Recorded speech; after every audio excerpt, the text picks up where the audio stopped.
Hello, everyone. Welcome back to Reading Culture and our continuing journey through Beowulf.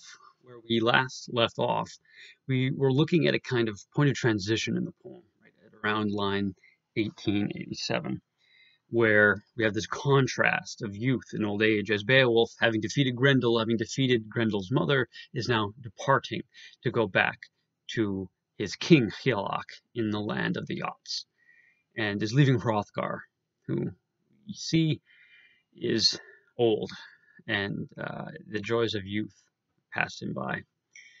So as Beowulf arrives uh, back in the land of the Yachts, having left Heorot, we're going to get the introduction to some of these other characters that we have heard reference to. So we will get some scenes where Beowulf will be presenting gifts and telling stories of what has happened and what will happen in Denmark to his king, right, who is his cousin, Hygelac, and also giving gifts such as a necklace to his queen, Hyd. Now, it might be worthwhile to note that Hyd means kind of thought or wisdom almost, and Hygelac could potentially be interpreted as meaning something of like thoughtless. Uh, we'll see how things turn out with them. So Hyd is often going to, it seems, be portrayed as kind of the good queen in juxtaposition to bad ones. So, for instance, at line 1931, right, we get a kind of negative example. So earlier than that, right at line 1925, we get this description of the building of the hall. Right, the building was splendid, the king quite bold. That's Hygelac, high in his hall, and Hyd very young. Right, he was Hygelac's queen. Wise, well-mannered, though few winters had the daughter of Hareth passed within the palace walls, yet not poor for that. Right, so even though she's young, this daughter of Hareth, Hyd, right, is well-mannered and wise. Nor stingy of gifts to the Yachtish people of great treasures. So even not just kings, but even for queens, this dealing out of gifts, of not being stingy is very important. And then it says she considered Thrith's pride. Right, and here we get a digression of the Queen Thrith, which we won't go through in detail, but suffice it to say that um, uh, she is considered to be this queen who's legendary for her pride and her vice, right, her avarice. And as often happens in the poem, we get these digressions, these kind of other stories, legendary stories that are meant to tell us something about a character, often by, again, point of contrast. So as a way of telling us about the virtue of Hyd and her generosity and wisdom, we get a foolish and avaricious queen story told. So what is a queen supposed to be like? Well, we see in lines 1944 that right, a bad queen, right, is one that sows strife. Right, so we get the kinsman of Hemming. Right, Opha, it doesn't really matter who that is. Just right, talk about put a halt to that. Then ale drinkers told another tale, said she caused less calamity to the people, less malicious evil, after she was given gold adorned to the young champion, fair to that nobleman. When to Offa's floor she sought a journey over the fallow sea at her father's wish, where she afterwards on the throne, famous for good things, used well her life while she had it, held high love with that chief of heroes, of all mankind, as men have told me, the best between the two seas, of all the races of men. Therefore Offa, in gifts and battles, spear-bold man, was widely honored and held in wisdom in his own homeland. Right, so we get this sense of right, her kind of needing to be tamed almost by Offa here. And then again, another juxtaposition, right? So maybe that there's a sense in which she's a peace weaver. We've talked about that already. Queens as peace weavers, right? That she's so peace rather than strife. That peace is actually kind of woven by that union. We also are going to see a little bit thereafter at lines 1983 or so, right, Hygelac, get Hyd to form a very similar function. So it says, he sat down with him, that's Hygelac Beowulf, he who had survived the fight, kinsmen together, remember they're cousins, after he greeted his friend and liege lord with a formal speech. With courteous words and cups of mead, the daughter of Hareth, so again that's Hyd, Hygelac's queen, passed through the hall, cared for the people, bore the cup to the hand of the hero. So here she's functioning very much like Wealhtheow, who you remember is also bearing the cup to Beowulf in the Hall of Heorot, right? And it seems that she too, Hyd, just like Wealhtheow, is functioning again as a peace weaver, not only in this bearing of the cup, but probably in the marriage itself. We talked about how Wealhtheow may very well have been married to Hrothgar as a form of peace bond. So it seems possibly in the case of Hyd, who may have been married to Hylach from another tribe, and perhaps as a term of a concord of peace. It's possible that the line translated here as to the hand of the hero could mean something like to the hand of the Hyadarims, who we are going to see a little bit of later on, right? Related to Hareth, that's her father, right? It is possible they were in conflict with the Yachts, and that by Hyd being married to Hylach, this peace is woven together by the marriage. So she's functioning, it seems, possibly in that way. Again, such an incredibly important part of the role in not only tribal societies, but very particularly a feud society. But we're going to get this actually illustrated for us in very dramatic terms at lines 20-20. So remember, so in this section, we're going to have Beowulf in many ways retelling the story of what he's done, but we're also going to see him telling stories about the future.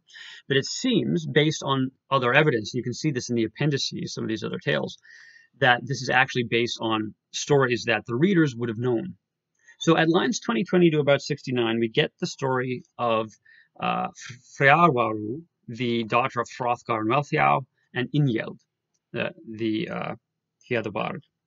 All right, so this is Beowulf talking here. He says, at times before the hall thanes, the daughter of Hrothgar bore the ale cup to the earls in the back, Freawaru. So she too is functioning in that sense of bearing the cup. I heard the men in the hall call her, Freawaru that is, when the studded treasure cup was passed among them. She is promised young gold adorned to the gracious son of Froda. And again, so the son of Froda is Inyeld. He's the prince of the Hyadabards. It seems that his attack on the Danes, alluded to earlier in the poem at lines 80 to 85, was apparently unsuccessful, although it's the one that burns the Hall of Heorot ultimately in the future. And we know from another Old English poem called Vidseed that it reports that Hrothulf and Hrothgar, so that's Hrothgar and his brother, humbled Inyeld's battle array. So it seems that this is the kind of background of this whole story. And I'll give you some more details on that in a moment. But Beowulf continues. The ruler of the Scyldings had arranged this, that's Hrothgar, the kingdom's shepherd, and approves the council that he might settle his share of feud and slaughter with this young woman. In other words, that this, right, it appears that there is, between the Hyadabards and the Danes, right, there's this enmity, that Hrothgar killed Inyeld's father, Froda, and that by marrying his daughter, Freawaru, to Inyeld, that this enmity will actually be, again, the peace will be woven, right? But Beowulf continues, seldom anywhere after the death of a prince does the deadly spear rest for even a brief while, though the bride be good. So basically, Beowulf is saying that this whole system of marrying the daughter to the king to weave peace doesn't actually work. At least it doesn't work when there's a blood feud, like a son wanting to avenge his father.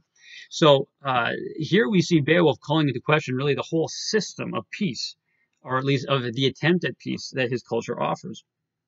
He goes on.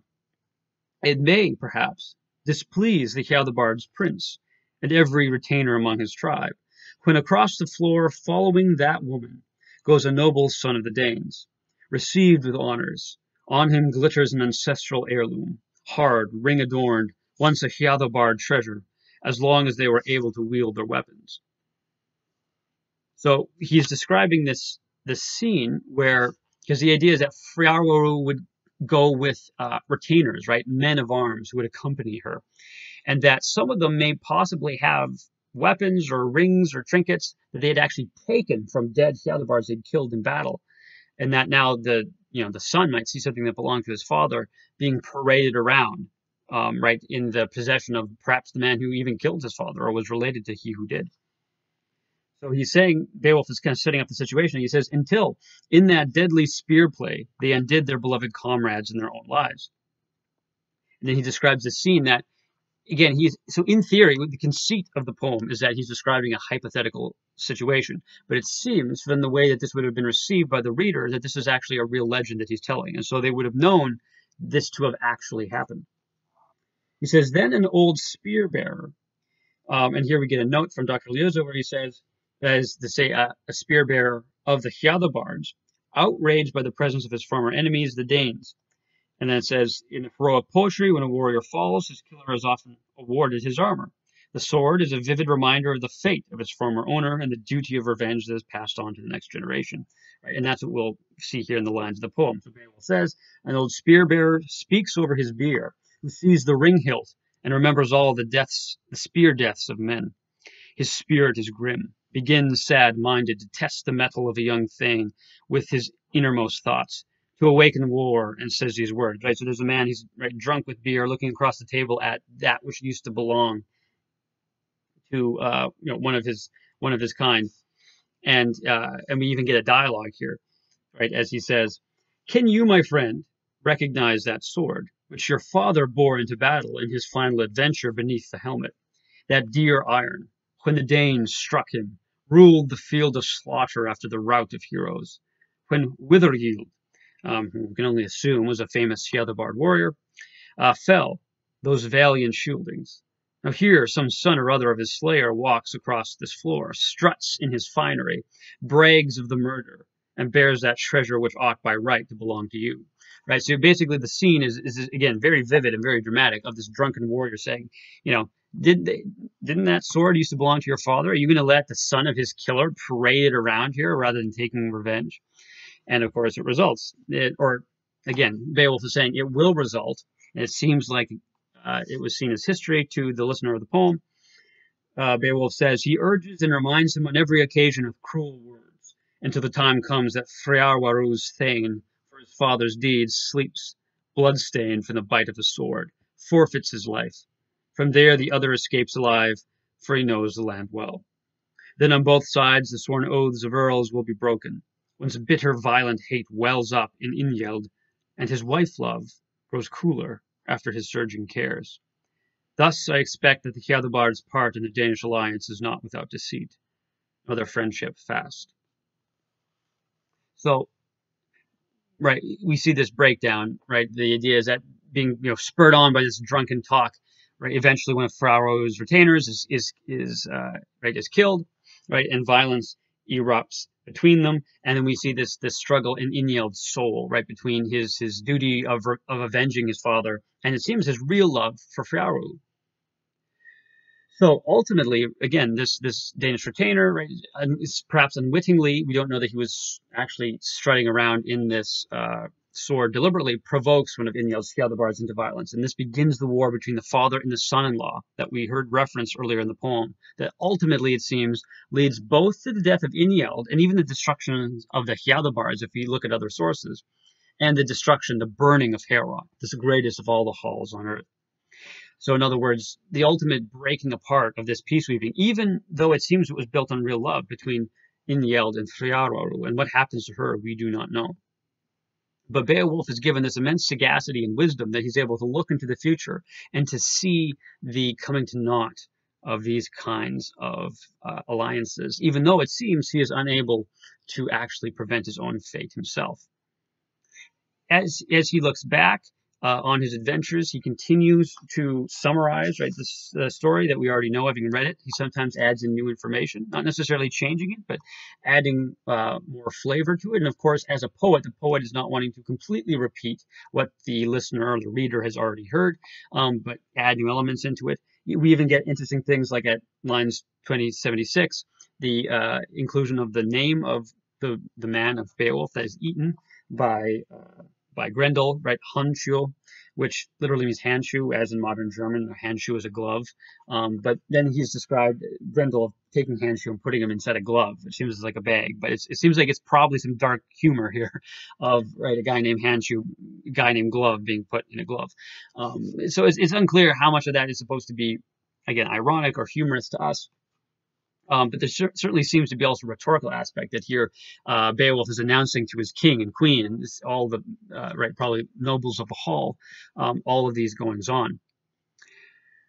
And we even get descriptions of certain actions back in Herod that we didn't exactly have. So, for example, at originally at 2105, right, we get this description that there was song and joy um, uh, from the aged shielding, and there's a note from Dr. Leza saying that it's not clear whether this is Hrothgar or not, or how many storytellers and singers are at the banquet. It seems like there might be an implication that Hrothgar himself was singing tales in the hall. And this, again, is another indication of the importance of the song or the tale in Anglo-Saxon culture, right? And it so often is used to express feeling and meaning, right? It's not just there for some kind of aesthetic purpose, but it's there to point towards something that's incredibly important.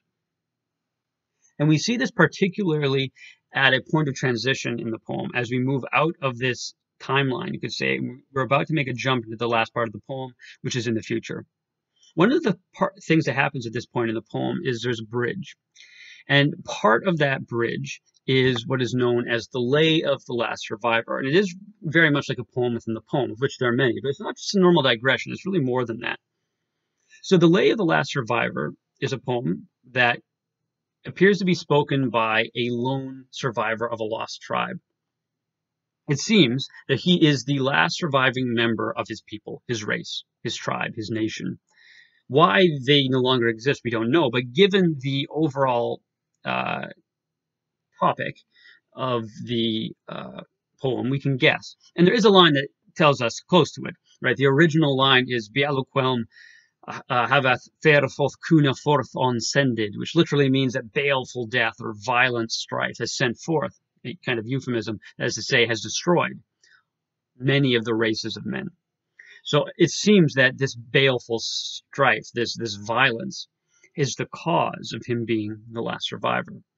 Probably through a series of intertribal feuds, the like of which is so colorfully illustrated in this problem between Inyeld and Hrothgar, that this back and forth fighting has ultimately resulted in the death of all of his kin, of all of his people. And he is the only one left. And so he's taking all the treasure, all of the worldly goods that they have, and he's burying it, or at least putting it in a cave anyway, hiding it, putting it away. But there's nothing left for him to do with it. There's nothing left for him at all. He is alone in the world. This is going to have very important resonance. And again, rather than, I don't know, having a kind of internal monologue like we'd have in a modern novel, or even a speech, which we do have here, by a character enunciating this, the poet uses this story, the poet uses this tale to better enunciate what the meaning is here. Because after all, what is one of the things that we have seen over and over and over again, right? We are seeing this kind of feuding and this kind of violence, right, resulting in wanton destruction. Now, we're also seeing it personified. We're seeing it personified by someone like Grendel, who, again, does not accept Weregild, right? He cannot enter into any kind of peace negotiations. He's cursed. He stands outside society and can only kill and destroy until he himself is killed and destroyed. Similarly to Grendel's mother, although she does, of course, only take one warrior when she attacks the hall. She takes for Ashura, right, in exchange, perhaps, as a kind of weregild for Grendel.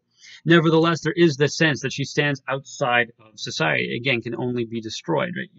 She cannot be reasoned or bargained with.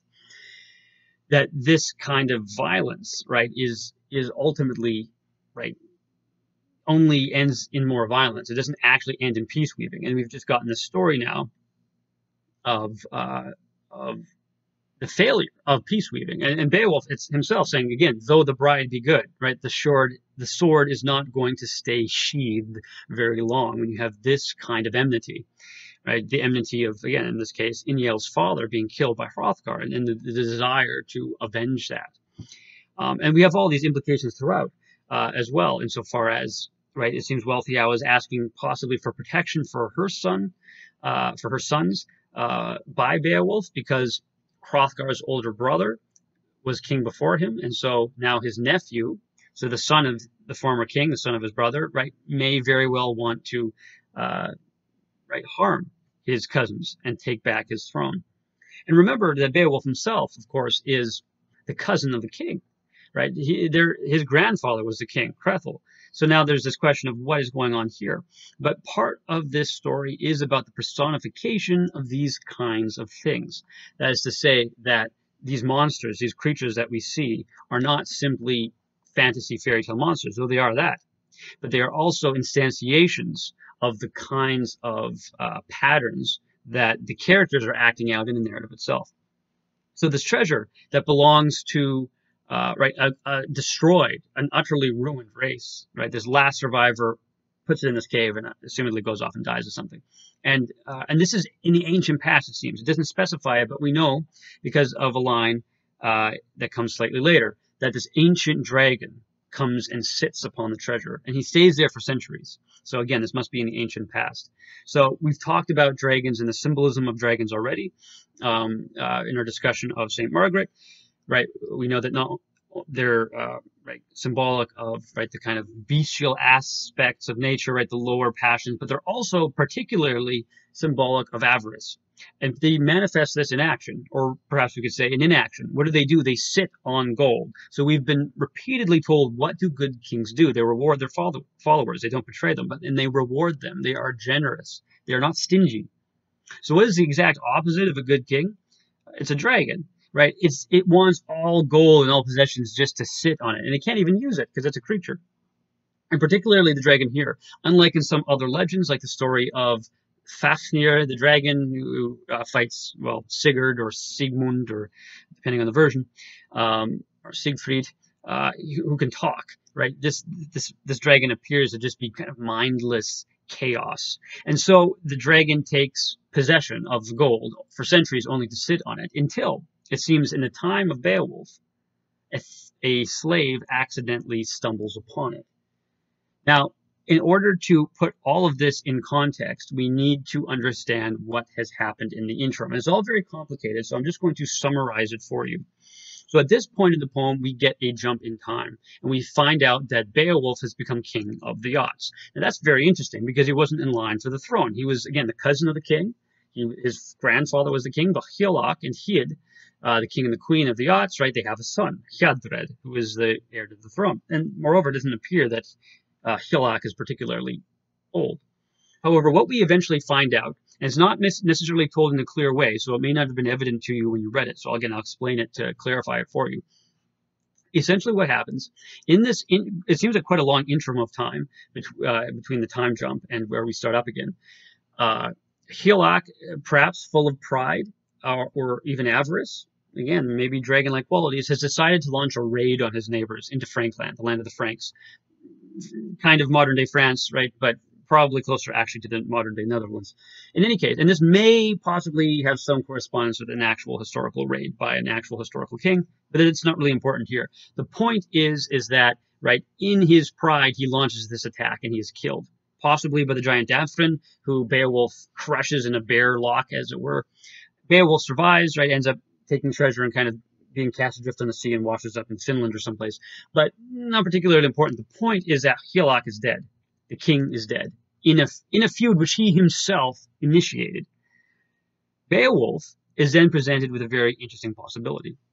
Queen Hyd comes to him and actually asks him to take the kingdom, not because she wants to take it away from her son, Hjarðred, but rather because she understands that her son, who's only a young man or a boy at this time, is not ready for the kingdom, and not only is not ready, but that he will be killed.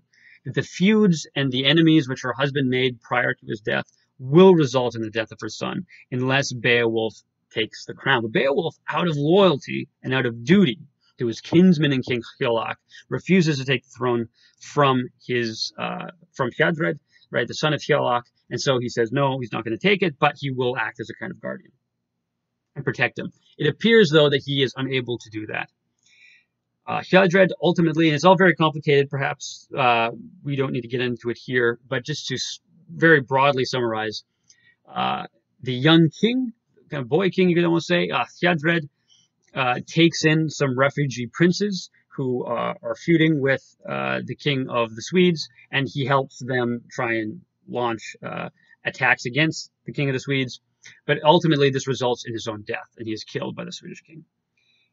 And so all he succeeds in doing is initiating another feud. Assumedly, they're also still feuding at this point now with the Franks because of that attack, and now they're in a feud with the Swedes as well. And with this death of Hiadred, the line of Hrethel is, at least the direct line of father to son, is ended. And so, as the cousin of the former king, right, and the son of the right of the king Hrethel, the father of Higelac, Beowulf, it seems, becomes the rightful king of the Yachts. And it seems possibly does not take a queen. At least we know for sure that he has no children. And so this is the situation that we come upon after this time jump, right? Beowulf has inherited the kingdom of the Yachts after his lord Higelac has been killed on a raid into Frankland, right? A raid which Beowulf survived, and Higelac and his son Hiadred has been killed in battle with the Swedes.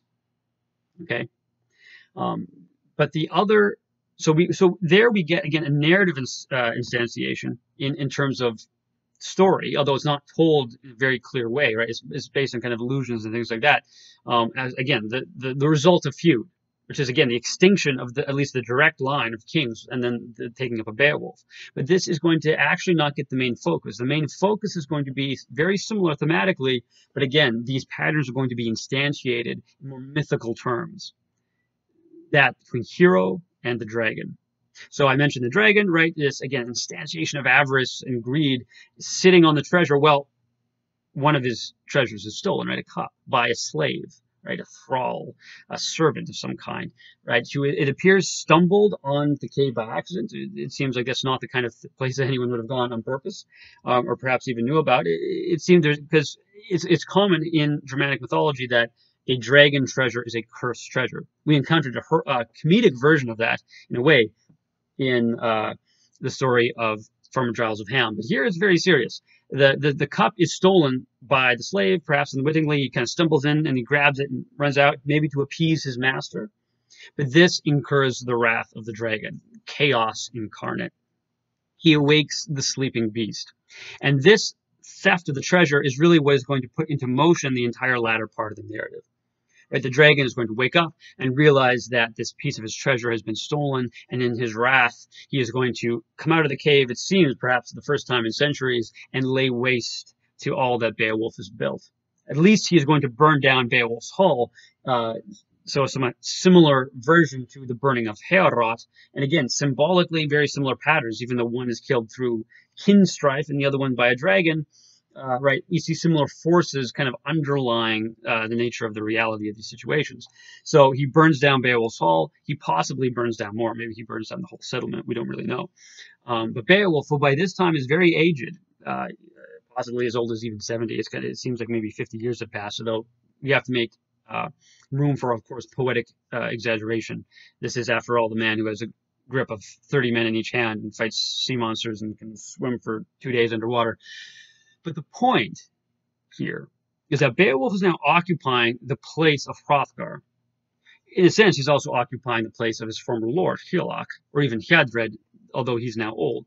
The juxtaposition of youth and old age that we saw at the end of that first part, if we want to break it up that way, is now occupied by Beowulf. And just like Hrothgar faced the assault on his hall by Grendel, and then ultimately Grendel's mother, so Beowulf is now faced with this assault from the dragon. Now, in simple summary, these two stories may seem to be quite distinct. After all, what is the connection between the young hero who travels to Denmark, fights two monsters, defeats them, and saves Heorot, and then goes home, and the story of Beowulf as king of an entirely different kingdom other than Denmark and Heorot, right, years later, fighting a dragon?